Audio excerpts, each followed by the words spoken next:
go, boy!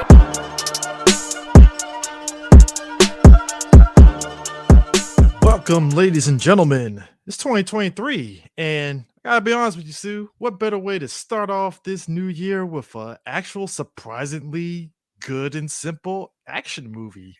You know what they say, simple is the best. Like if you're gonna do a movie, do an action movie, keep it under 90 minutes. The simplest way is the best way. I had folks, today we're talking about Plane. It is a hour and 90. What's this? Hour and 35-minute movie. Um, I had zero expectations about this film because I saw the trailer for it, and the trailer was definitely giving direct to DVD vibes. Just Straight- from some Tubi energy. I wouldn't even say, I don't know, it's weird because Tubi energy is different. I mean that as a compliment. I know Trust that, me. but it's like, okay, so this movie, when I say direct to DVD vibes, because Tubi, to their credit, they're home to a lot of these direct to DVD movies, and not just the shitty movies that go to straight to Tubi. I'm talking about a lot of these direct to DVD movies that Bruce Willis has done, and Eric Roberts. You throw a rock, he's doing a direct to DVD movie. They pop up on Tubi a lot of the times because Tubi needs content. So fuck it, they're going to get these type of films. And I remember seeing the trailer for this, and I was just like, I remember telling the guys, I was like, guys, there's a movie with Gerard Butler and Mike Coulter, and it's called, get this, Plane. And I said, wait, the title is just called Plane? Yes. I'm like, all right. I'm like, all right, bet. Look, I'm game. Let's go. I didn't want to watch any trailers, so I watched no trailer for this movie. I went to this movie completely blind. As you know, that's my usual policy. I try to go in movies completely blind. So even though you told me what you told me, I just know all I knew was just those two things: Gerard Butler, Mike Coulter, bearded Mike Coulter in a movie. Like in a movie. I'm like, okay, one word title. Let's go. How bad could this be? I was expecting bad. What I got was something, and it's interesting too because the director is Jean-François Richet. I hope I'm not saying it wrong. He's a French director. The one movie that I did see of his prior to this was the remake to Assault on Precinct 13, the one that had what's his Ving face? Rhames? No. Blah. Wait, Assault on Precinct 13 was that the, Lawrence Fishburne. Yeah, Larry Fishburne one. Yeah, Larry Fishburne and Ethan Hawke. Good, pretty decent remake. Pretty decent remake. So I, as Sue said, sometimes simple is great, and the best thing about this film is, one, you have Gerard Butler. Like, he's the perfect person to be the face of something like this, because Gerard Butler, to his credit, me and Sue years ago, we had did a review for the third Olympus Has Fallen movie, and we enjoyed that movie because it's like, that's some shit that's right up in Gerard Butler's like alleyway. Yeah. He knows how to do these type Angel of is shit. falling. Yeah, Angel is Falling. Like, this is the type of shit he's built for, right? So like, you get him, and Mike Coulter, to his credit, I never hated Mike Coulter. I know a lot of people didn't like him as Luke Cage. That's a different discussion altogether.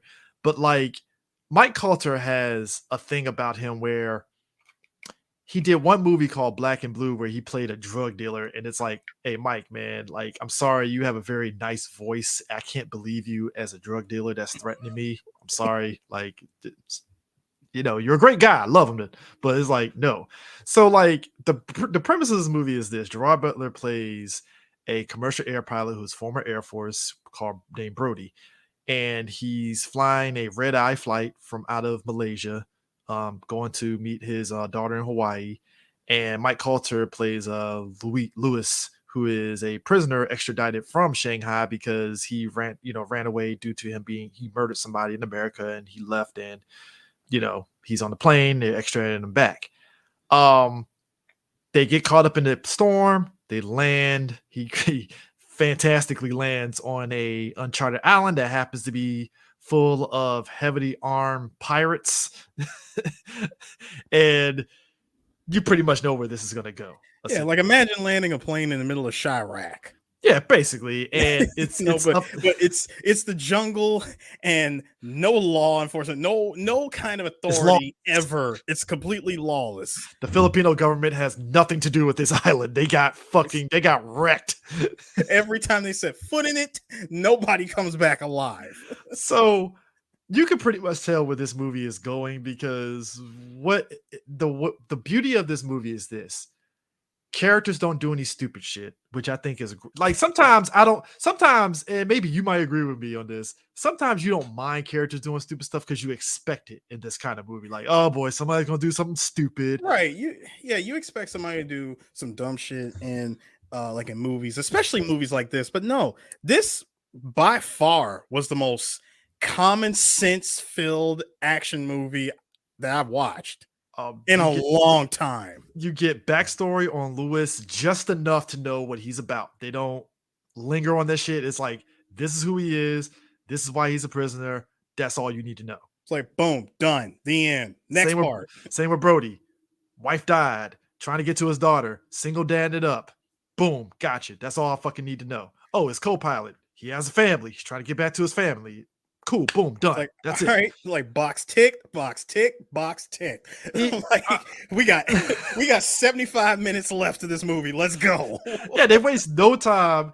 And I love that. Like, I think that's what I miss because, like, you know, for those that listen to our main podcast, we've talked about movies from the 90s and the 80s that were very simple like this, where it was just like, it's 90 minutes. This is the movie. That's all you need to know. You don't need to know any fucking deep details. That's all you need to know. And to the movie's credit, the action is actually pretty good. Yeah. I was pleasantly surprised.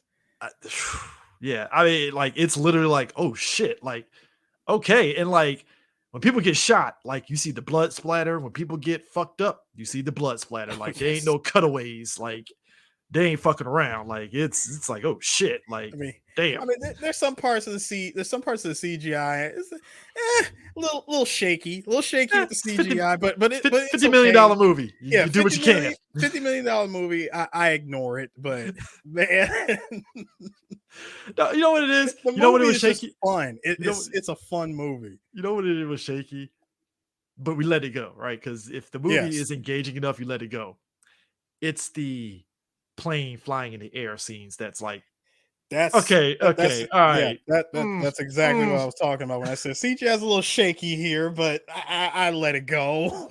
It's like, you're lucky I'm intrigued by this movie. All right. It's like, you're lucky you've done everything else right so far. And I think the beauty of it too, you're giving me unintentional laughs with this. But I think that's a good thing about it because you're laughing at, like, I think to the credit of all of us in the theater watching this, we were like genuinely surprised, like, holy shit, like, wow, like, they really got me, like, fuck, damn, like, yo. And I'm not even trying to oversell it, but it was just like, shit, wow, I can't even shit talk this movie. It's like, fuck, they got me. Like, yeah, that's what I said. I said the same thing. I was like, holy shit, this movie got me. Like, I was not expecting. I didn't think this movie was going to be this entertaining. Like, even the patches on the plane, they fit a box of tropes in a way when you get these kind of films. Oh, you just needed one of each. That's why there was so little. Because it's 14 people on the plane, so it's a true red eye. I flew a red eye flight before. That's how them shits go. It'd be like 10 people on the fucking plane, so technically you got the plane to yourself or whatever. So it was enough people, like you said, to like fill a trope box of, oh, this is the bitchy passenger. This is the passenger that just wants to go home. Oh, it's teenagers. They're trying to go. That shit. It's like, all right, cool. Gotcha. But I would say this. Gerard Butler, we know who he's about. Mike Coulter was the one that surprised me. And I think what made it work is that he balances very well with Gerard Butler. And he doesn't do a lot of talking so much as it's a lot of action that he does that makes it work. Mm-hmm. So I was like very glad because and I think it works because you're not asking Mike Coulter to do a lot of heavy lifting. It's like, yeah, I can see him doing an action movie. I'm not saying he can lead an action movie. I'm not even gonna go that far. I just feel like he works for this type of film. Like I would like to see him in another buddy sort of buddy like action team action movie. Like, and you know what it reminds me of? It reminds me of my man from the American Ninja movies, the black dude. Yeah. I know what you're talking about. Yeah, I can see Mike Coulter kind of filling that role where it's like, yeah, Michael Dudikoff is the guy, but kind of like that black dude. He's actually dope. I like him. If Samurai Cop ever got remade, I need Mike Coulter as the black guy. Bring him back, beard and all. That's all I need. Yes, you got to grow that beard again. But nah, man, like there's nothing really much to say. It's like the action is great. Like I said, the CG shaky at certain points, but it's fine. Like I said, the cinematography, the action. I'm glad they didn't do a lot of shaky cam. It's very like there was no shaky cam. Listen, I often joke about this. Anytime there's a storm in a movie that like anytime we ever review movies that have storms in them, especially if there's like a big scene that involves a storm, I'm happy, but at the same time, I kind of wish that it was there. But then again, it would have dragged the movie down some of it if we saw it. If in the middle of that damn storm, we saw a skull. Look, that Grim Reaper skull, like in hurricane height. As many times I'm flying, I never ever want to be in that type of situation. I don't ever want to be in that situation. Hell no. I mean, but you know that's usually the sign of a bad movie when you see that. But even like we talk about like like I said, the passengers. I even like the people that run the airline. We cut to them. They don't linger on them. Like I was expecting there to be some dumbass subplot with the plane people where it was like somebody was in the insider or some shit. Nope. No, it was just straightforward. It was just like, oh, because again, we've seen so many movies you expect there to be some dumbass like, what's the subplot? Oh, they purposely flew them there because and it was like, oh, they're no, the best part. All right. No, CJ, the best part is when they called in the expert into that office in New York. Dude walks in, not wasting a single minute, cutting through the bullshit, and he said, hold up. Why did they fly there? Who's the idiot that told him to fly through that? And they had homeboy on camera. Yeah, Tony Goldwyn is the guy that's leading it. Yeah, he got to the point like, who the fuck is the idiot that did this shit? Who did this? Mean, my man was on his job. He was like Winston Wolfe from Pulp Fiction. Like you called the wolf. Like it takes 35 minutes for me to get there. I'll be there in 10. Dude made sure that Gerard Butler got his people out of there. I mean, even the anti-government militia folks that are the bad guys, it's like they do a good job of just getting straight to the point with them. Like we said earlier, they are that ruthless to where we just need that wordplay of, oh, they pushed back the fucking Filipino army? Oh, shit. Like, and it's like, all right, cool. And then you see the lead bad guy. It's like, okay, cool. That's all I need to know. He ain't, we don't really need him to do anything crazy. When he when he flexes why he's the villain in this movie, you're like, okay, straight to the point. Got you. Let's go. Done. All right. He's the bad guy. Got you. That's all I need to know. It makes sense to me. He doesn't even have to talk much either. Yeah, I'm glad they didn't get like a big name guy to be like the villain, because at that point it's like, yeah, this shit's gonna be 2 hours for no fucking reason. Because he's the villain. It's like 20 additional minutes that we did not need. But no, man, overall, I will say this. It gives off vibes of very much a Sunday afternoon action movie. If you go see this movie, I would definitely say go in the afternoon during the day this weekend to check it out. It's going to be a very quick movie. You'll be in and out the theater, and it's a good time waster. If you want to blow an hour and a half of your time during the day, go see this movie. I definitely recommend you go checking it out. I'm not saying you gotta go at nighttime. Don't fucking pay $13, but like go during the day. All right, it's definitely a good afternoon movie. This is a good day movie. Yeah, it really is. Like, look, would I buy this on DVD? Maybe, possibly. DVD, sir. Blu-ray. Yeah, Blu-ray. Maybe not Steelbook, but Blu-ray. I'm doing Steelbook. I don't care what you say. That's if Lionsgate does a Steelbook, because I don't know. Lionsgate is like. No, I mean, Lionsgate, they did the Steelbook for John Wick. True, but this isn't John Wick, though. I know it's not John Wick, but I have a feeling they would do it. Come on, man. It's Gerard Butler. True. I will say this. Hollywood, we need more of these films. This is a $50 million movie. We need to bring back these mid-budget movies again. Like, this needs to be a thing. And granted, I know it still is a thing, but like, We need these kind of films and movies because they do make money. If you can give us mid-budget horror movies, we need these kind of mid-budget action movies to kind of breed. We need these kind of movies with the amount of press that doesn't. I guess you're not breaking the bank trying to promote the movie. You know what I mean? Yeah, I mean, and as I said, just give the movie enough promotion to make people interested.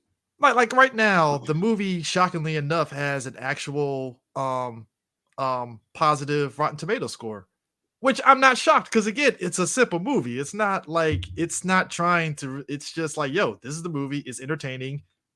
Boom. You don't feel like I think the key part of it doesn't waste your time. Yes. And I think that's paramount when we get these type of movies, is that people ultimately they don't want to make their time feel wasted when they go to the theater. So yeah, 90 minutes. Yeah, 90 minutes. I think that's the key thing. So we need Hollywood keep doing these type of movies because I'll watch it. And like to your point, I'll watch some Tubi movies to blow some time. I don't mind. Like I said, every time you happen to scroll through, you just might come across a gem and didn't even realize it. Yeah. And this is one of those gems. And I gotta admit, man, this is a hell of a way for a month that's always used as a dumping ground for shit movies. Hey, man, go see this movie. It's great. We're starting off January very nice. I had zero expectations of this film, but I'm like, son of a bitch, they got me. It's movies like this. This is the main reason why I'm glad I don't watch trailers for a lot of movies anymore. Mm-hmm. I just go into these movies as blind as possible. I want nothing. Like, give me nothing. Let me walk into the theater and let me experience the movie for what it is. Yeah. Then you can get my true, raw, honest opinion of the last 90 minutes I sat through. And I'm like, no, and you know what? I'm looking at these fresh reviews on Rotten Tomatoes. I'm glad somebody said it. It's the best of Hollywood's old school action heroes. Yes. Thank you. That's it. It's old school as shit. Like, we gave this movie before the movie started, we gave this movie a bar. Okay. There was a bar. To be Invasion USA. Invasion USA was the bar that this movie had to pass. That's all I had to do. And I was like, bet. Thank you. You did it. That's all I needed. This movie did a whole marathon run in front of it. Shit, this movie was unhinged as hell too. Completely unhinged, and I loved it. Yeah, you know what? I would give this a solid 7 out of 10. It's a solid 7 out of 10. Definitely go check it out. I liked it. Go see it. Go see it. 90 minutes. You will not feel your time is wasted, folks. I'm just saying. Yeah. In fact, if I could put it another way, you know how when for those of you that have PlayStations or Xboxes, mm-hmm. or even PC, whenever they just happen to give you that one downloadable game, it's an action game. It's usually anywhere between 10 or $15. Mm-hmm. You play it and you had no idea that this game would be as good as it is. Yeah. That's what this movie is. Yeah. Yeah. Like it's literally like, didn't see that coming. Yep. Didn't know this movie. The movie rocking like this. Okay. I'm all right. I'm down. You got me. I mean, hell, even the music score, generic as it is, it's like, I don't need them to put no soundtrack to this shit. So yeah, let's go. Yep. Just keep everything as tense as possible. So with that in mind, we'll be back. And yeah, man, I'm hoping 2023 movie wise, we can continue this ball rolling on this type of shit. I'm hoping. Let's hope. Sir. So that in mind, we will catch you guys later. Peace out. See you next time.